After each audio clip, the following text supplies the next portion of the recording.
And this brings us on to Andor episode 10. Do you want to know my first note on this? Go on. No, Kino. Mate. Right. We keep saying it. Every week, and we're a broken record. But the levels, bro. Fucking hell, this episode was good. Like, I stand by this now. This is the best Star Wars we have had since Rogue One. I kind of put it above Rogue One because there's a bit more depth to it, like, because there's a lot going on. I think, if anything, this is like making Rogue One even better because we're getting all this extra like tie-in and build-up. But honestly, they've done it again. They've done the thing that we said after Aldani. We literally fucking said, oh, they're going to introduce us to new characters. They're going to make us forget that everyone has to die. And then they're going to kill them off again and we're going to be surprised. They did. They killed so many off. I didn't even... How do they do it? We sit here, we're intelligent. We say to ourselves, they're going to pull this shit again. And then they do it and we're surprised. And it hurts. It just hurts. But it's so good at the same time.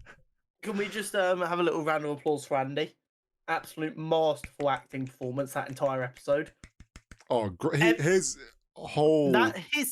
performance in this show has got to be Emmy worthy, no? Oh, it's got to be. Yeah, I mean, if it can get nominated, like, it's honestly, he has played that character. I had chills. Fucking well, and like the thing as well is, realistically, we've only really had.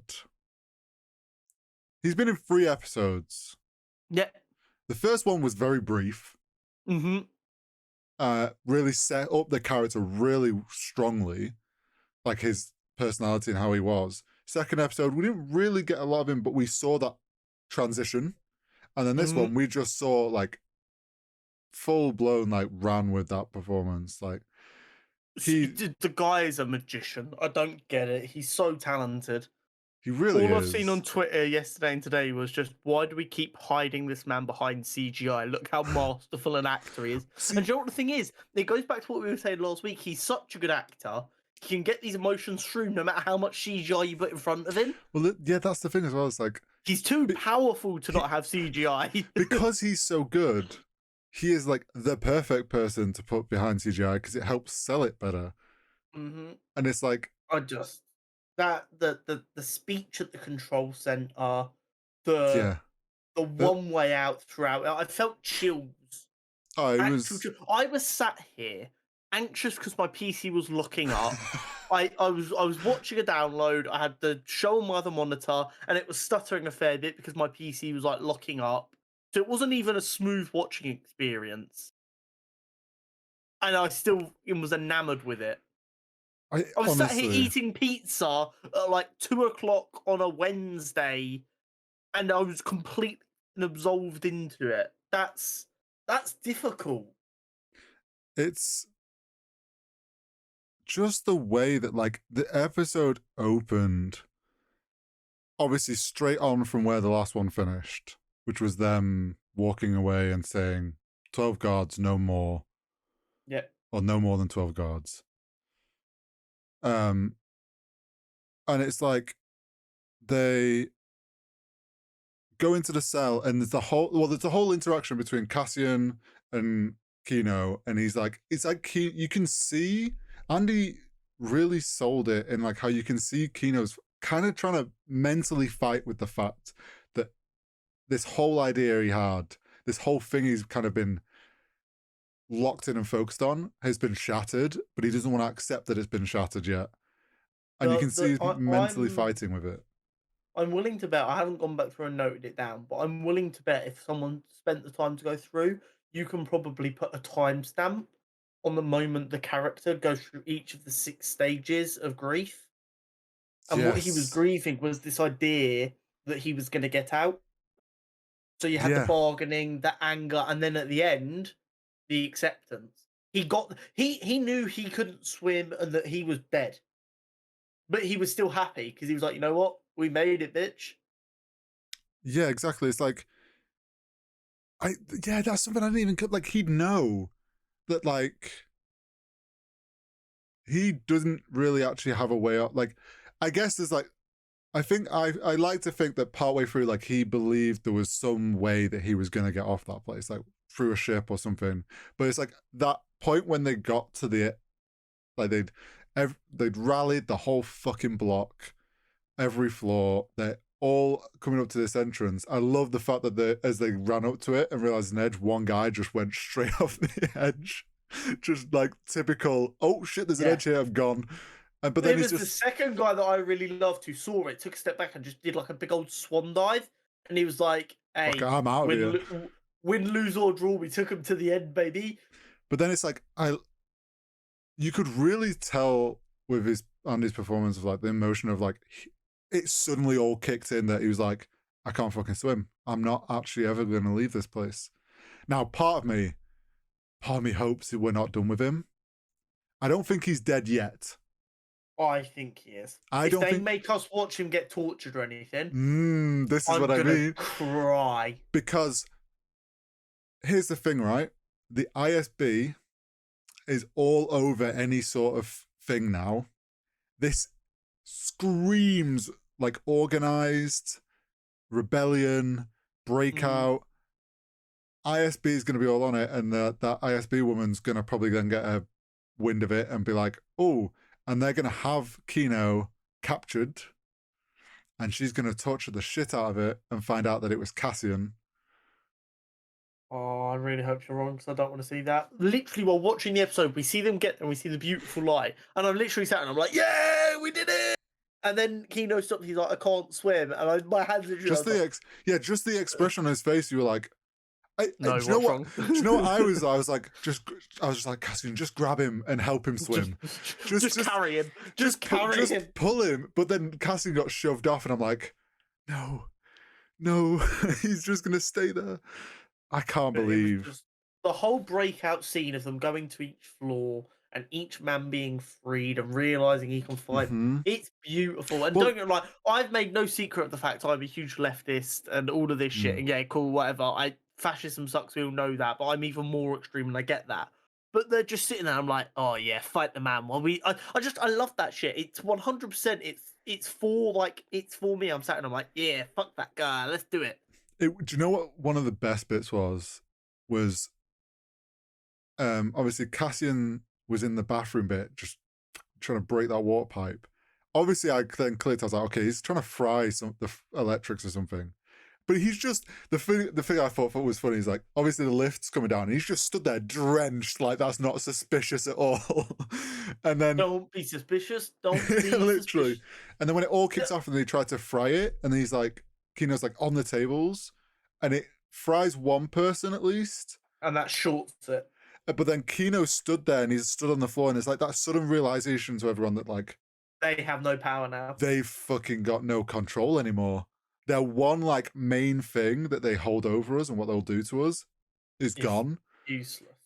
And that like turning point in it, and obviously all the floors getting freed, and you could see on the map in the control room of all the dots coming to the center, like all the prisoners. Yeah. It was such a good breakout. And I know last week we talked about potentially like this week's episode was going to be them planning it. I'm glad that they just dived straight in with it. You know, I like the more chaotic feel of we've got to work out as we go. We don't have to. Yeah, we haven't got time. Like they're gonna as soon as he was like they're gonna bring a new man in the next day. This is our one chance. It was like, oh shit, yeah, that is their chance. Like, and it was great. Meanwhile, I'm fucking what do you call the planet, the Senate? I can't think what the city's called. Mon Mothma. Yeah. You see? It's gonna. It'll come back to us. I'll fucking Google it. Capital planet of Star Wars. I assume it's the capital planet. Coruscant. Coruscant. Back on Coruscant. Loads of shit going on there as well. But Mon Yeah, it's kicking the Mothman, fuck off. this is where she's getting backed into a corner. And I think Mm-hmm. this is what, so this has got to be one of the reasons that leads to her kind of not being. Just fully going on with the rebellion. Well, it's like she's been pushed into a corner, right, by this mobster, essentially, is my Yeah. understanding. He's a mobster who like fronts as some rich bloke. That would be the impression that we're being given, I Yeah. would concur. The fact that he's trying to like back her into a corner to like betroth. Sell her daughter, essentially. Yeah, for her. I think she's gonna choose. She's not gonna want to do like that's gonna be a no go, and she's just gonna go fuck it and take her chances, and obviously end up having to flee or something because they figure like she doesn't because they figure out about the money shit. Yeah. So very interesting watching her slowly getting backed into a corner to the point where she's obviously gonna have to turn full rebellion and like just ditch the Senate and get out of there, which will then be interesting to see what happens to her husband and daughter. Also was surprised to see Luthen has an inside man in the ISB. I wasn't surprised to see he had one. I was surprised to see we already knew who it was. Okay. Yeah. I was surprised how high up they were, should I say. I would have expected like the ISB woman's little like right hand assistant guy, someone that level. But they kind of explained that like I've been doing this for like 6 years. He's been working his way up. But I loved Luthen's speech about how we don't do this for us. Yeah. We're not doing this so that we can be free. So the next are. And just this episode is just full of them speeches that no, I don't know if it's just me, but you know how like, you got them songs and them moments in films where as you're hearing it, you're getting so pumped up you feel like you could physically run through a brick wall. That was this episode for the entire episode. The entire episode, I'm sat here like I could punch a mountain and it would cry. Like that was the kind of energy this episode was giving at all times. Yeah, no, that and do you know what's funny? While he was doing the whole speech about we don't do this for us, we're doing it for the ones that come after us, we're doing this to make a change now so we can help them. My brain was like, this would be a really good speech to kind of motivate people to get the fuck on board with climate change. Yeah. Like, let's save the planet now, not for ourselves, but for the people in the future. But bearing in mind, Star Wars does have a relatively vocal right-wing supporters. They really do miss the point. They really do, don't they? But yeah, that whole speech was great. But then also the way that like Luthen's willing to hold kind of not so much he's threatening his family, that guy's family, but like reminding him that you're in a place now where like your own personal wants are outweighed by the safety of others or like the needs of like the rebellion and stuff. Like exactly. you're now part of a bigger thing and your own fears no longer matter, unfortunately. And the way that he just then shut the lift on him and sent him away. Just like it was so badass. This episode was so good. They can't top it again, can they? Yeah, I think they will. They've got 2 episodes left. There is no way they can top this episode in them 2 episodes. Here's my thoughts. I genuinely believe they do, all of the Emmys. I genuinely believe the next episode is going to have Kino being tortured. I do. I really hope you're wrong. Because it's going to be the ISB woman trying to one step behind. Unless it ends with Kino getting out alive and safely, I don't want it. I don't think he gets out alive and safely. Neither do I, which is why I don't want it. And then we're also going to have at some point Cassian's going to get work. I think now. So there's 2 things are going to happen. I think Cassian's going to try going back to Ferrix again, because where does he always go after? Like he's no matter how smart that man is, he is dumb as fuck. He's gonna want to go back and be like, look, this shit's getting real, like to his mother, and be like, we need to get you out. Who seems like she's sick? Was that what we got from Ferrix? Very sick, yes. So I think very sick. He's gonna go back to Ferrix, which puts him right in the fucking fire again, because he's a dumb idiot. I think in the next 2 episodes, he does that, finds out that Bix is dead, we Is presume. she? Alive? Well, we don't I know. thought she's just a bit like a She might be veg. she might be mentally dead. Yeah, a bit Um, vegetable-y. his mum's dying or gonna be dead. All Um, because of the Empire. I think that's gonna be the things that then push him to contact Luthen and be like, "I'm all fucking We're in." in. Yeah, we're in. And then I also think we're gonna end with like Mon Mothma being like backed into some corner. I don't think she leaves just yet. I think I that's don't how think she the overall leaves. series ends. I think it'll end with like her saying no to the other guy, and she knows that she has like the um it's not the ISB for that, but like the Senate or The whatever. banking people, Yeah, yeah. the banking people like on her back about something, and she's like pressured. Idiot. It's going to be very good, and I'm very, I'm very very excited. excited. I am very excited. I'm also very excited about the fact that we have at least one more season of this show guaranteed. In reality, probably 2 or 3. Because if this is the levels they're looking to set, oh mama, Yeah, no, it's like if this, it's also like just don't get me wrong, like the writing. We've talked about all that. Also, just like the visuals this time around. I feel like the sets, the actual physical sets, the attention to detail, the look, it like is the Star Wars through and through. yeah, the amount of like attention to detail and like world building for the sets and stuff, and like really staying true to like Star Wars and building out the Star Wars world, like is setting a new level for like these Star Wars TV shows. And I Yeah. hope whatever the films they do next, whatever they decide to do, like they manage to bring this into the films on an even bigger scale, because that would just be incredible. Well, hopefully they listen because this has been like I saw people who didn't even like Kenobi. People seem to Yeah. overall be more liking this than anything else. Rogue Yes. One was really well received by the majority of fans. Hopefully, Disney put 2 and 2 together and go, okay, these two are very similar. This Yeah. is what people like. We do more of this. Yeah. Hopefully. I'm hoping. I think Dave Filoni is pretty good at spotting what the fans liked, Ahsoka, and finding ways to keep adding her in. And like, I think he'll see this now and go, okay, we need to focus more at this like street level, real, like What are people hard. living? Yeah, like what is it actually like to be living in Star Wars and those stories Yes. that develop from it? And hopefully they take this style and they apply it to the next trilogy, which is going to be a relatively clean break from everything else so far.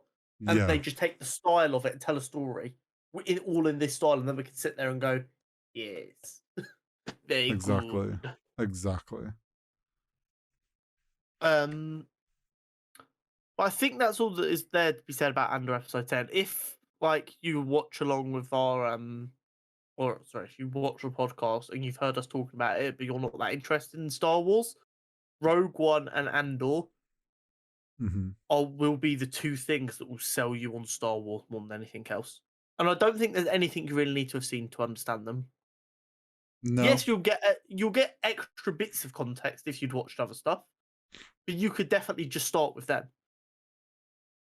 Yeah, I like honestly, I would if you've watched none of it and you're just Star Wars never been a thing, just start with the Andor TV show. Like don't worry too much about Rogue One, because if you're enjoying the Andor TV show, but you don't want to dive all the way into Star Wars, my opinion would be, okay, stick with the Andor TV show as the seasons come out. When it's finished, then you watch Rogue One. Or if you want to watch Rogue One once the season's over, and then you know the gap, and then see where you go from there. But this definitely is like some This of is the gonna sell a best. lot of people. This is some of the best Star Wars we've had in a long time, in my opinion. Mm-hmm. Yeah, So yeah, yeah, yeah.